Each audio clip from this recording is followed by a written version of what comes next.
Hello friends, good evening ಎಲ್ಲರಿಗೂ. Welcome back to the channel Krupa Malnad. ನಾನು ಕೃಪಾ. ಸಂಜೆ ಪಾತ್ರೆ ತೊಳೆಯೋದಿತ್ತು. ಚಿನ್ನಿ ಪಾತ್ರೆ ತೊಳ್ಕೊಡ್ತೀನಿ ಅಂತ ಹೇಳಿದ್ಲು. ಹಾಗಾಗಿ ಅವಳು ಪಾತ್ರೆ ತೊಳಿತಾ ಇದ್ದಾಳೆ. ನಾನು ನಾಳೆ ತಿಂಡಿಗೆ ರೆಡಿ ಮಾಡ್ತಾ ಇದ್ದೀನಿ. ನಾಳೆ ತಿಂಡಿ ಬಂದು ಅನ್ನನೂ ಸುಮಾರಿತ್ತು, ಹಾಗಾಗಿ ನಾನು ಎಲೆಗಡುಬನ್ನ ಮಾಡ್ತಾ ಇದ್ದೀನಿ.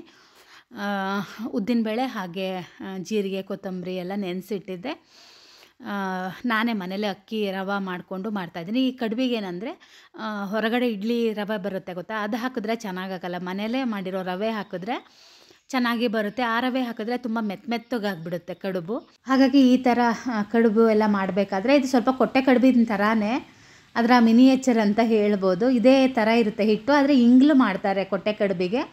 ನಮ್ಮ ಶ್ರೇಯು ಅದೇ ಅಂತ ಇದ್ದ, ಕೊಟ್ಟೆ ಕಡುಬು ಮಾಡು ಮಮ್ಮಿ ಅಂತಿದ್ದ. ನಮಗೆ ಕೊಟ್ಟೆ ಕಡುಬಿನ ಎಲೆ ಕೊಯ್ಯಕ್ಕೆ ಬರೋದಿಲ್ಲ ನಮ್ಮ ಮನೆಯವರಿಗೆಲ್ಲ. ಹಾಗಾಗಿ ಅವರು ಎಲೆ ಅಂದರೆ ಕುಡಿಬಾಳೆಲೆನೇ ತೊಗೊಬಂದಿದ್ರು. ಅದರಲ್ಲೇ ಮರ್ಚಿ ಇಟ್ಟು ಇವತ್ತು ಮಾಡಲ್ಲ, ನಾಳೆ ಮಾಡ್ತೀನಿ. ಇವತ್ತೆಲ್ಲ ರೆಡಿ ಮಾಡಿ ಇಟ್ಟಿದ್ದೀನಿ.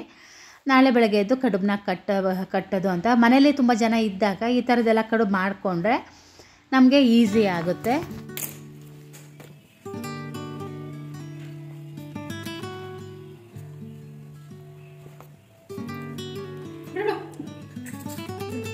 ಇವನು ಸಸಿ ಇದಾವಲ್ಲ,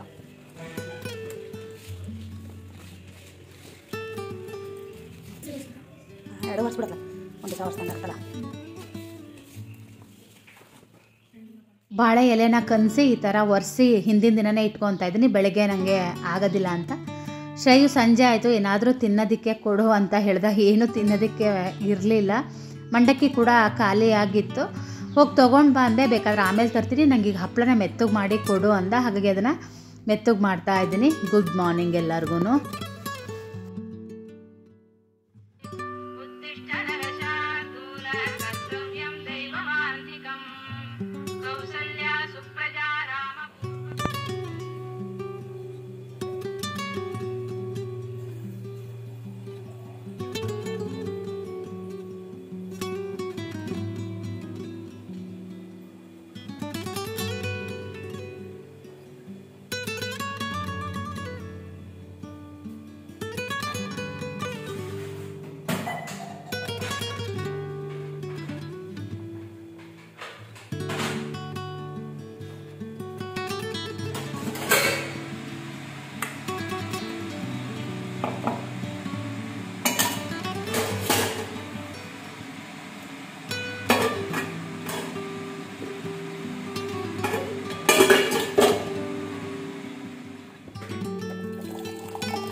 ಕಡುಬಿನ ಹಿಟ್ಟು ನಾನು ನೀರು ಹಾಕದೇನೆ ಕೈ ಹಡಿಗೆ ಇಟ್ಟಿದ್ದೆ. ಈ ಮಳೆ ಬೇರೆ ಬರ್ತಾಯಿತ್ತು, ಹುಳಿ ಆಗೋದಿಲ್ವೇನೋ ಅಂತ ಅಂದ್ಕೊಂಡಿದ್ದೆ. ಆದರೆ ಹುಳಿ ಬಂದು ಸ್ವಲ್ಪ ತೆಳ್ಳಗಾಗ್ಬಿಟ್ಟಿತ್ತು. ನನ್ನ ಕೈಯಲ್ಲಿ ಹಾಗೇ ಗೋಧಿ ಹಿಟ್ಟು ಕಲಸಿದ್ರು ಹಾಗೆ ಯಾವುದೇ ಕಲಸಿದ್ರು ಸ್ವಲ್ಪ ಹುಳಿ ಜಾಸ್ತಿ ಬಂದುಬಿಡುತ್ತೆ ಒಬ್ಬೊಬ್ಬರ ಕೈಯಲ್ಲಿ. ಹಾಗೇ ನೋಡಿ ಎಷ್ಟು ತೆಳ್ಳಗಾಗಿದೆ ಅಂತ. ಮತ್ತು ಇದಕ್ಕೆ ಗೋಧಿ ರವೆ ಸೇರಿಸೋಣ ಅಂದ್ಕೊಂಡೆ, ಮತ್ತು ಬೇಡ ಅಂತ ಹೇಳಿದೆ. ಯಾಕಂದರೆ ನನ್ನ ಹತ್ರ ಹಸಿ ಗೋಧಿ ರವೆ ಇರಲಿಲ್ಲ, ಹುರಿದಿಟ್ಕೊಂಡ್ಬಿಟ್ಟಿರ್ತೀನಿ ನಾನು. ಹಾಗಾಗಿ ಮತ್ತೇನು ಸೇರಿಸಲಿಲ್ಲ. ಹಾಗೆ ಅದನ್ನೇ ಹೊಯ್ಯೋಣ ಅಂತ. ಹಾಗೆಯೇ ಈಗ ನಮ್ಮನೆಯವರು ಕೂಡ ಎದ್ದು ಬಂದರು. ಅವರಿಗೆ ನಾನೀಗ ಟೀನ ಮಾಡಿ ಕೊಡ್ತಾ ಇದ್ದೀನಿ.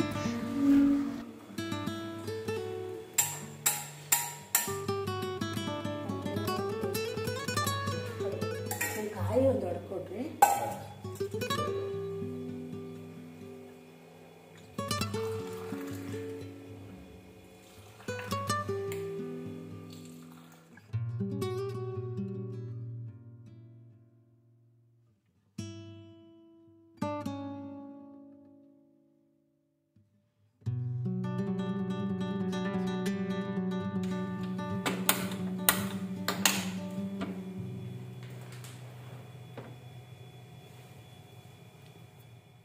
ಚಿನ್ನಿ ಆ ಕಡುಬಿಗೆ ಬದನೆಕಾಯಿ ಬಜ್ಜಿ ಮಾಡು ಅಂತ ಹೇಳಿದ್ಲು. ಹಾಗಾಗಿ ಅವತ್ತು ಊರಿಂದ ತಂದಿರೋದೆ 2 ಬದನೆಕಾಯಿ ಇತ್ತು, ಅದನ್ನೇ ಬೇಯೋದಕ್ಕೆ ಹಾಕ್ತಾಯಿದ್ದೀನಿ. ಹಾಗೆಯೇ ಪಾತ್ರೆಗಳಂತೂ ಕೇಳಿ ಕೂಡ್ದು ಅಷ್ಟು ರಾಶಿ ಆಗಿರುತ್ತೆ. ನಾನಿವಾಗ ಒಂದು ರೌಂಡ್ ಪಾತ್ರೆ ತೊಳೆದಿರ್ತೀನಿ. ಚಿನ್ನೆ ಸಂಜೆ ತೊಳೆದಿದ್ಲಲ್ವ ಪಾತ್ರೆನ. ಊಟ ಆದಮೇಲೆ ನಾನು ರಾತ್ರಿ ಪಾತ್ರೆ ತೊಳಿಲಿಲ್ಲ. ಮಳೆ ಬೇರೆ ಬರ್ತಾಯಿದ್ದಿಲ್ಲ, ಚಳಿ ಅನಿಸುತ್ತಲ್ವ. ಆವಾಗ ತಣ್ಣೀರು ಮುಟ್ಟಿದ್ರೆ ಅಥವಾ ಮೈ ಮೇಲೆ ನೀರು ಹಾರಿದಾಗ ನಂಗೆ ಮಲಗಬೇಕಿದ್ರೆ ಒಂಥರ ಅನಿಸುತ್ತೆ. ಹಾಗಾಗಿ ನಾನು ರಾತ್ರಿ ಪಾತ್ರೆಗಳನ್ನ ಈಗ ತೊಳಿತಾ ಇಲ್ಲ. ಬೆಳಗ್ಗೆ ಎದ್ದು ಕಸ ಹೊಡೆದು ಬಾಗಿಲಿಗೆ ನೀರು ಹಾಕಿ ರಂಗೋಲಿ ಎಲ್ಲ ಹಾಕಿ ನಮ್ಮ ಮನೆಯವ್ರು ಇನ್ನೇನು ಊರಿಗೆ ಹೊರಟರು ಹೋದ್ಮೇಲೆ ನಾನು ಪಾತ್ರೆಗಳನ್ನ ತೊಳ್ಕೊಂಬಿಡ್ತೀನಿ. ಪಾತ್ರೆಗಳಿಟ್ಟು ಮಲಗಬಾರ್ದು, ಆದರೆ ಎಲ್ಲ ಟೈಮಲ್ಲೂ ಆಗಲ್ಲಲ್ಲ. ಹಾಗಾಗಿ ನಾನು ಪಾತ್ರೆಗಳನ್ನ ತೊಳೆದಿರಲಿಲ್ಲ. ಈಗ ಅದೇ ಬೆಳಗ್ಗೆ ಎದ್ದು ಈಗ ಪಾತ್ರೆನ ತೊಳಿತಾ ಇದ್ದೀನಿ. ಇದಾದಮೇಲೆ ತಿಂಡಿ ಆದಮೇಲೆ ಚಿನ್ನಿ ಒಂದು ಸಲ ಪಾತ್ರೆ ತೊಳಿತಾಳೆ. ಅದಾದಮೇಲೆ ಮತ್ತೆ ನಾನು ಕೂಡ ಇನ್ನೊಂದು ಸಲ ಪಾತ್ರೆನ ತೊಳಿತೀನಿ.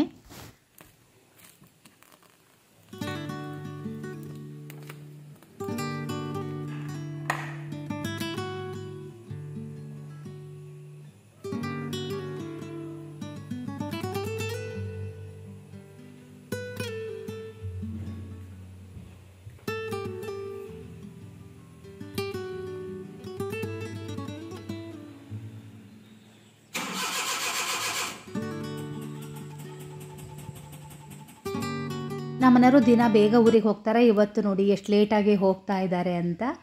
7:15 ಆಗಿತ್ತು. 7:15ಗೆ ನನಗೆ ಟೀ ಕುಡಿದೀಯಾ ಅಂತ ಹೇಳಿ ಫೋನ್ ಬರೋ ಟೈಮಿಗೆ ಊರಿಗೆ ಹೋಗ್ತಾ ಇದ್ದಾರೆ. ಅವರು ಅಣ್ಣ ತಮ್ಮ ಇಬ್ಬರು ಮಾತಾಡ್ತಾ ಕೂತ್ಕೊಂಡಿದ್ರು.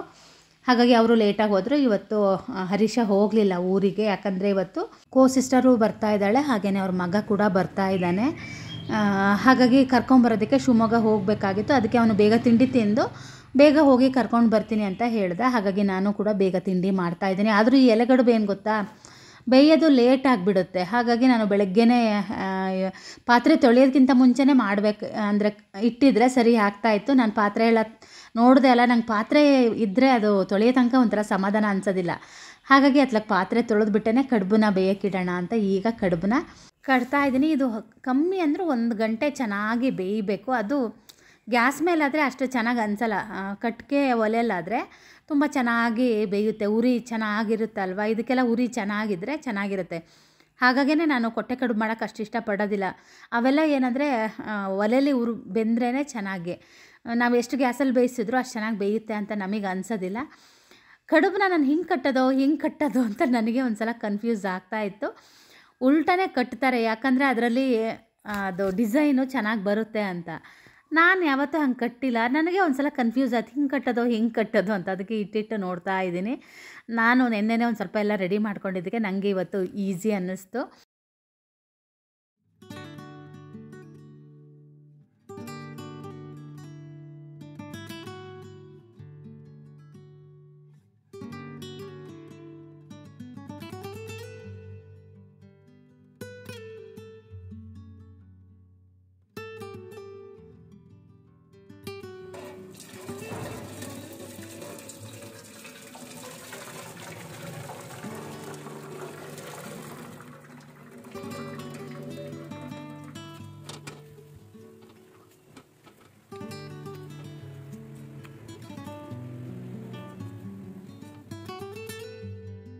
ಕಡುಬನ್ನ ನಾನು ಬಿಸಿ ನೀರು ಹಾಕಿ ಬೇಯೋದಕ್ಕೆ ಇಟ್ಟೆ. ಹಾಗೆಯೇ ಚಟ್ನಿಗೆ ನಾನು ಮೆಣಸಿನ್ಕಾಯಿನ ಕೂಡ ಹುರಿತಾ ಇದ್ದೀನಿ. ಕಡುಬು ಕೂಡ ಬೇಯ್ತಾ ಇದೆ.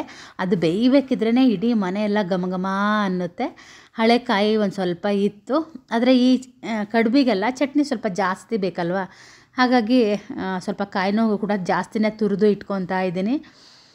ನನಗೆ ಕೆಲಸ ಮಾಡೋದಕ್ಕೆ ಗಡಿಬಿಡಿ ಆಗಬಾರ್ದು ಅಂತ ನಾನು ಯಾವಾಗಲೂ ತುರಿದು ಇಟ್ಕೊತೀನಿ. ಆದರೆ ಇಷ್ಟು ತುರಿದು ಇಟ್ಕೊಳ್ಳೋದಿಲ್ಲ, 2 ಕಾಯಿನ ತುರಿದು ಇಟ್ಕೊತೀನಿ. ಇವತ್ತು 3 ಕಾಯಿ ಒಡೆದು ಕೊಟ್ಟಿದ್ರು ನಮ್ಮ ಮನೆಯವರು. ಮತ್ತು ಕಾಯಿ ತುರಿ ಕೂಡ ನೋಡಿ ಜಾಸ್ತಿ ಬಂದಿದೆ. ಇವತ್ತು ದೊಡ್ಡ ಬಾಕ್ಸಿಗೆ ಹಾಕಿ ಇಟ್ಕೊತೀನಿ.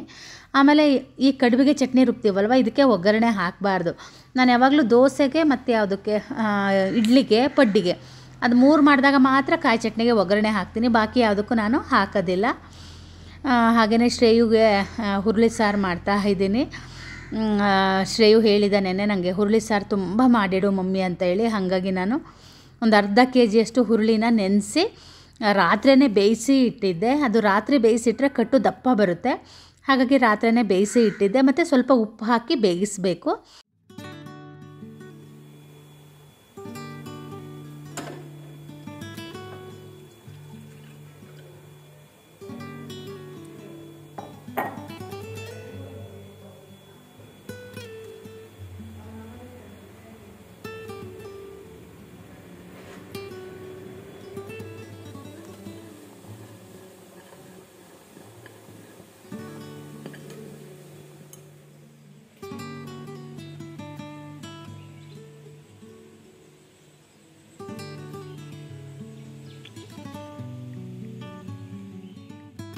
ಟೈಮ್ ನೋಡ್ಬೋದು 8:15 ಆಗಿದೆ. ನಾನು ಸ್ವಲ್ಪ ಹೊತ್ತು ಕಡುಬು ಬೆಂದರೆ ಸಾಕು. ಆಮೇಲೆ ಹರೀಶ ಬೇಗ ತಿಂಡಿ ತಿಂದು ನಮ್ಮ ಮನೆಯವರು ಬರೋದ್ರೊಳಗೇ ಅವನು ಶಿವಮೊಗ್ಗ ಹೋದ ಕರ್ಕೊಂಬರೋದಕ್ಕೆ ಅಂತ.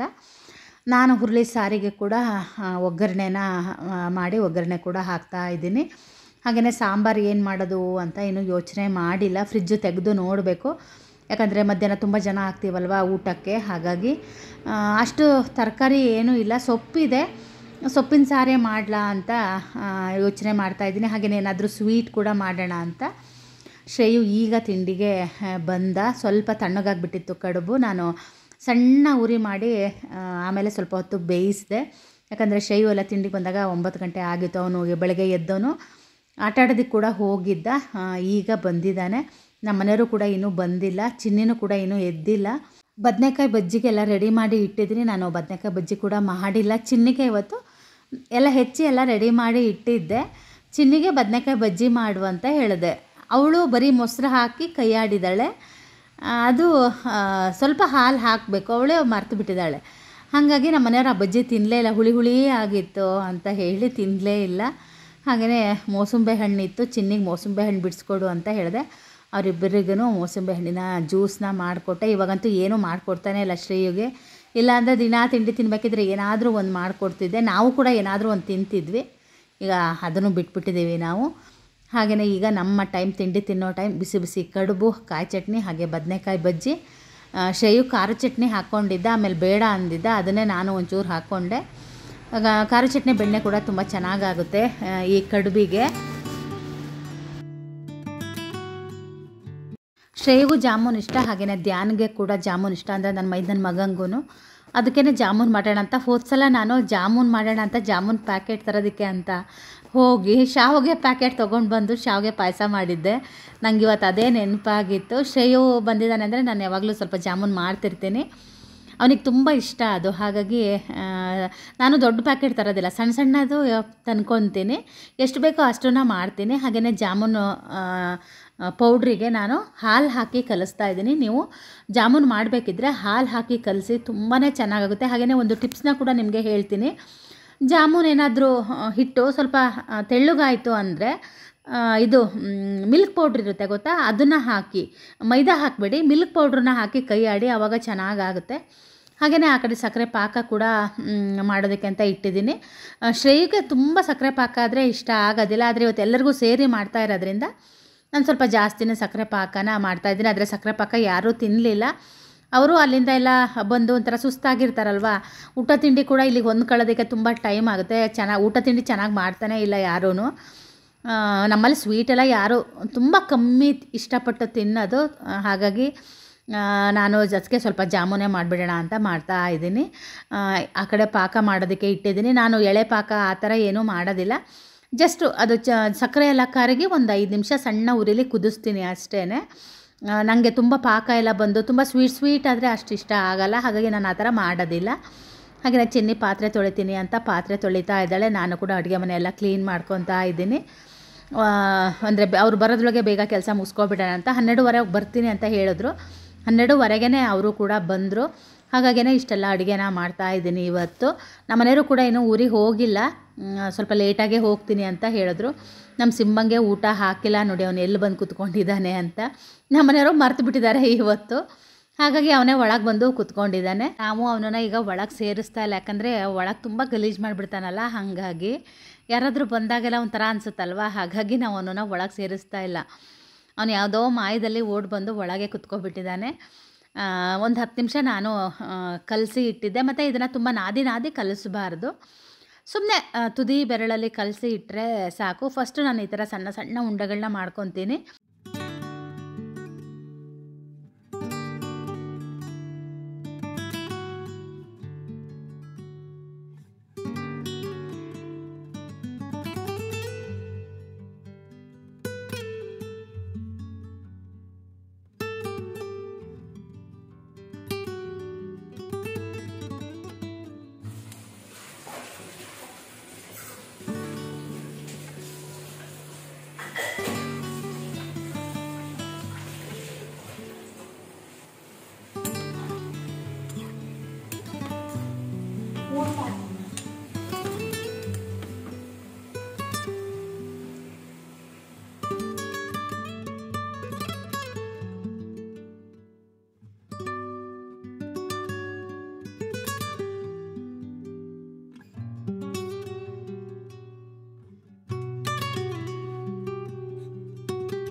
ಹಾಗೆಯೇ ನಾನು ಈ ಕಡೆ ಜಾಮೂನಿಗೆ ಕರೀತಾ ಸೊಪ್ಪು ಹೆಚ್ಚೋಣ ಅಂತ ಸೊಪ್ಪನ್ನೆಲ್ಲ ಕ್ಲೀನಾಗಿ ಸೋಸಿ ತೊಳೆದು ಇಟ್ಟಿದ್ದೆ. ಅಷ್ಟೊತ್ತಿಗೆ ನಮ್ಮನೆಯವ್ರು ಊರಿಗೆ ಹೊರಟಿದ್ರು. ಕೊಡು ಸೊಪ್ಪೊಂದು ಹೆಚ್ಚಿಕೊಟ್ಟು ಹೋಗ್ತೀನಿ ಅಂತ. ನಾನು ಆ ಕಡೆ ಈರುಳ್ಳಿ ಮತ್ತು ಟೊಮೆಟೊ ಕೂಡ ಹೆಚ್ಚಿ ಇಟ್ಕೊಂಡಿದ್ದೀನಿ, ಅದು ಸಾಂಬಾರಿಗೆ ಹುರಿಯೋದಕ್ಕೆ ಅಂತ. ಈಗ ನಾನು ಬರೀ ಹರಿವೆ ಸೊಪ್ಪನ್ನ ಮಾತ್ರ ಹಾಕಿದ್ದೀನಿ. ನಾನು ಸ್ವಲ್ಪ ಮಸೂರು ದಾಲು ಹಾಗೆಯೇ ಹೆಸರು ಬೇಳೆನ ಹಾಕಿದ್ದೀನಿ ಸಾಂಬಾರಿಗೆ. ನೀವೇನಾದರೂ ಸೊಪ್ಪಿನ ಸಾರು ಮಾಡ್ತೀನಿ ಅನ್ನೋದಿದ್ದರೆ ಸ್ವಲ್ಪ ಬೇಳೆ ಜಾಸ್ತಿ ಹಾಕಿ, ಆಮೇಲೆ ಸ್ವಲ್ಪ ಹೆಸರು ಬೇಳೆನ ಹಾಕಿ. ಆವಾಗ ಸೊಪ್ಪಿನ ಸಾಂಬಾರು ಗಟ್ಟಿ ಬರುತ್ತೆ. ಸೊಪ್ಪಿನ ಸಾಂಬಾರು ಯಾವಾಗಲೂ ಗಟ್ಟಿ ಇದ್ದರೆ ಚೆನ್ನಾಗಿರುತ್ತೆ. ಮತ್ತು ಒಂದು ಏನಂದರೆ ಮೈಸೂರು ಪಾಕ್ ಅಂತೀನಿ, ಜಾಮೂನು ಮಾಡಬೇಕಿದ್ರೆ ಬಿಸಿ ಪಾಕ ಇರುತ್ತೆ ಗೊತ್ತಾ, ಅದಕ್ಕೇ ನೀವು ಕರೆದಿರೋ ಜಾಮೂನನ್ನು ಹಾಕಬೇಕು, ಆವಾಗ ಚೆನ್ನಾಗಾಗುತ್ತೆ. ಹಾಗೆಯೇ ಹಾಲು ಕೂಡ ತಂದಿದ್ದರು, ಅದನ್ನು ಕೂಡ ಕಾಯಕ್ಕಿಟ್ಟಿರಲಿಲ್ಲ. ಇವಾಗ ಕಾಯೋದಕ್ಕೆ ಇಡ್ತಾ ಇದ್ದೀನಿ. ನನ್ನ ಕೆಲಸ ಇವಾಗ ಬೇಗ ಆಗ್ತಾಯಿದೆ, ಯಾಕಂದರೆ ಚಿನ್ನಿ ಇರೋದಕ್ಕೆ ತುಂಬ ಹೆಲ್ಪ್ ಮಾಡ್ತಾಳೆ. ಹಾಗಾಗಿ ನನಗೆ ಕೆಲಸ ಬೇಗ ಆಗುತ್ತೆ. ನಾನೆಲ್ಲನೂ ಅಷ್ಟೇ, ಅಡುಗೆ ಮನೆನ ಕಟ್ಟೆ ಒಂದು ಸಲ ಒರೆಸ್ಕೊತೀನಿ, ಕೆಳಗಡೆ ಕಸ ಹೊಡೆದು ಅಡುಗೆ ಮನೆ ಒಂದು ಸಲ ಒರೆಸಿ ಎಲ್ಲ ಕೊಡ್ತಾಳೆ. ಆಮೇಲೆ ನಾನು ಅಡುಗೆ ಮನೆ ಒರೆಸ್ಕೊತೀನಿ, ಹೊರಗಡೆ ಅವಳು ಒರೆಸ್ತಾಳೆ. ಹಾಗೆಯೇ ಸಾಂಬಾರಿನಿಗೆ ಹುರಿದಿದ್ದೆ ಅಲ್ಲ, ಅದನ್ನು ಹುರಿದ್ಬಿಟ್ಟು ಅದರ ಖಾರ ಕೂಡ ರೆಡಿ ಮಾಡಿ ಇಟ್ಕೊಂಡಿದ್ದೀನಿ. ಮಿಕ್ಸಿ ಜಾರ್ ಏನಕ್ಕೋ ಬೇಕಾಗಿತ್ತು ಅಂತ. ನೋಡಿ ನನ್ನ ಅಡುಗೆ ಮನೆ ಪರಿಸ್ಥಿತಿ ಹೇಗಿದೆ ಅಂತ. ಚಿನ್ನಿ ಈಗ ಪಾತ್ರೆ ತೊಳೆದಿದ್ದಾಳೆ, ಪಾಪ ಒಂದು ಮಂಕ್ರಿ ಅಷ್ಟು ಪಾತ್ರೆನ ತೊಳೆದಿದ್ದಾಳೆ. ನಮ್ಮ ಮನೆಯವ್ರನ್ನ ಊರಿಗೆ ಕಳಿಸಿ ನಾನು ಚಿನ್ನಿ ಅಡುಗೆ ಮನೆ ಇಡೀ ಮನೆನ ಒಂದು ರೌಂಡ್ ಕ್ಲೀನ್ ಮಾಡ್ಕೊಂಡಿದ್ದೀವಿ. ಟೈಮ್ ನೋಡ್ಬೋದು 11:30 ಆಗಿದೆ. ಈಗ ನಾನು ಸ್ನಾನಕ್ಕೆ ಹೋಗಬೇಕು. ದಿನ ಅಷ್ಟೇ ನಂದು 11:15 11:30 ಎಲ್ಲ ಕೆಲಸ ಆಗಿರುತ್ತೆ. ಆದರೆ ಮಳೆ ಮಾತ್ರ ದೋ ಅಂತ ಹೋಯ್ತಾ ಇತ್ತು. ನಾನು ನೆಲ ಒರೆಸಿರೋ ಬಟ್ಟೆಗಳನ್ನೆಲ್ಲ ತೊಳಿಬೇಕಾಗಿತ್ತು, ಅದು ಹೊರಗಡೆನೇ ತೊಳಿಬೇಕಲ್ವ. ಚೂರು ಮಳೆ ನಿಲ್ಲಿ ಅಂತ ಕಾದು ಆಮೇಲೆ ಮತ್ತು ಬಾತ್ರೂಮು ಟಾಯ್ಲೆಟು ಎಲ್ಲ ತೊಳೆಯೋದಿತ್ತು, ಅದೆಲ್ಲ ತೊಳೆದು ಈಗ ಮತ್ತೆ ಅಡುಗೆ ಮನೆಗೆ ಅಡುಗೆ ಮಾಡೋದಕ್ಕೆ ಅಂತ ಬಂದಿದ್ದೀನಿ. ಬೇಳೆ ಎಲ್ಲ ಇದು ಸೊಪ್ಪು ಮತ್ತು ಬೇಳೆ ಎಲ್ಲ ಬೇಯಿಸಿಟ್ಕೊಂಡಿದ್ದೆ. ಈಗ ನಾನು ಪಾತ್ರೆಯಲ್ಲೇ ಒಗ್ಗರಣೆನ ಹಾಕಿದ್ದೀನಿ. ಸೊಪ್ಪಿನ ಸಾರಿಗೆ ಸ್ವಲ್ಪ ಬೆಳ್ಳುಳ್ಳಿ ಹಾಕಿದ್ರೆ ಚೆನ್ನಾಗಿರುತ್ತೆ. ನಾನು ಬೇರೆ ಯಾವ ಸಾರಿಗೂ ಬೆಳ್ಳುಳ್ಳಿ ಹಾಕೋದಿಲ್ಲ, ರುಬ್ಬೋದಕ್ಕೇ ಹಾಕಿರ್ತೀನಿ. ಹಾಗಾಗಿ ಖಾರನ ನಾನು ಚೆನ್ನಾಗಿ ಅದರಲ್ಲಿ ಹಸಿ ವಾಸನೆ ಹೋಗೋ ತನಕ ಹುರ್ಕೊಂಡು, ಆನಂತರ ಸೊಪ್ಪು ಬೇಳೆ ಎಲ್ಲ ಹಾಕಿದೆ, ತರಕಾರಿ ಎಲ್ಲ ಸೊಪ್ಪು ಬೇಳೆನ ಹಾಕಿ ಉಪ್ಪು ಹುಳಿ ಖಾರ ಎಲ್ಲ ನೋಡಿದೆ, ಎಲ್ಲ ಸರಿ ಇತ್ತು. ಆಮೇಲೆ ನಾನು ವೀಡಿಯೋನ ಮಾಡಲೇ ಇಲ್ಲ, ಯಾಕಂದರೆ ನನಗೆ ಅವ್ರು ಬಂದಮೇಲೆ ನಾನು ವೀಡಿಯೋ ಮಾಡಲೇ ಇಲ್ಲ, ನನಗೆ ಗೊತ್ತಾಗಲೇ ಇಲ್ಲ ಮಾಡಬೇಕು ಅಂತ. ಹಾಗೆ ಮಜ್ಜಿಗೆ ಕೂಡ ಒಂದು ಸ್ವಲ್ಪ ಕಡ್ದು ಇಟ್ಟಿದ್ದೀನಿ. ಇವತ್ತು ಮಜ್ಜಿಗೆ ಹದ ಮಾಡಿಲ್ಲ, ಬರೀ ಉಪ್ಪನ್ನು ಹಾಕಿ ಇಡ್ತಾಯಿದ್ದೀನಿ. ಇನ್ನೇನು ಅನ್ನಕ್ಕೆ ಇಡಬೇಕು. ನಾನು ಸಾಂಬಾರು ಮಾಡೋದಕ್ಕೂ ಅನ್ನಕ್ಕಿಡೋ ಟೈಮಿಗೆ ಅವರು ಕೂಡ ಬಂದರು. ಹಾಗೆಯೇ ಇವತ್ತಿನ ವ್ಲಾಗ್ನ ಕೂಡ ನಾನು ಇಲ್ಲಿಗೆ ಮುಗಿಸ್ತಾ ಇದ್ದೀನಿ. ಹಾಗೆಯೇ ನೆಕ್ಸ್ಟ್ ವ್ಲಾಗಲ್ಲಿ ಸಿಗ್ತೀನಿ.